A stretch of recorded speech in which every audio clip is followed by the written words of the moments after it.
Bismillahirrahmanirrahim və bihi nəstə'in və huvə xeyran nasir və mu'in. Bəzən sual olunur ki, niyə görə mən dua edirəm, duam Allah dərgahında qəbul olmur.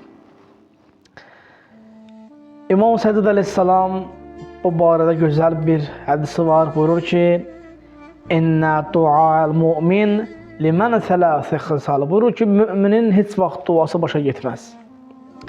Buyurur ki, müminin duası 3 nəticədən birinə səbəb olar.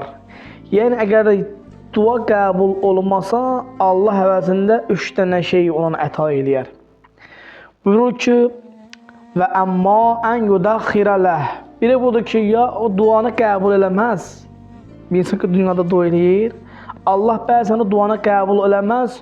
Onun mahiyyətin, o duanın əsasın insan üçün axirət ehtiyatı saxlanılar. İkincisi budur ki, əmma ən yuəccələlə.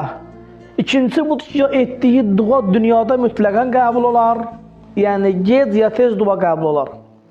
Üçüncüsü də bundan ibarətdir ki, və əmma ən yudfə'anəhu bəlaun yuridu ən yusibəhu. Ya, etdiyi dua ki, dua qəbul olmaz, ona gəlməkdə olan bir bəla ondan uzaqlaşdırırlar.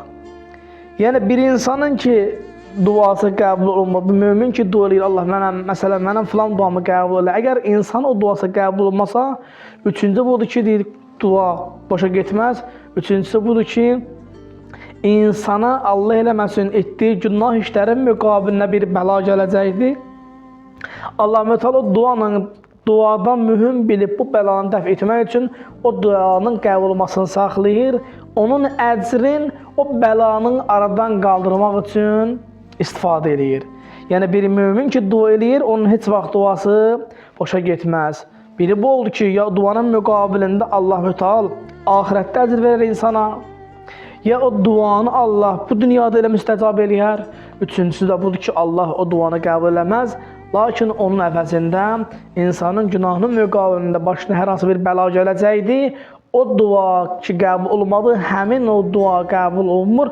Onu Allah-u Teala bir insanın başına gələn bəlanı dəf etmək üçün istifadə edir.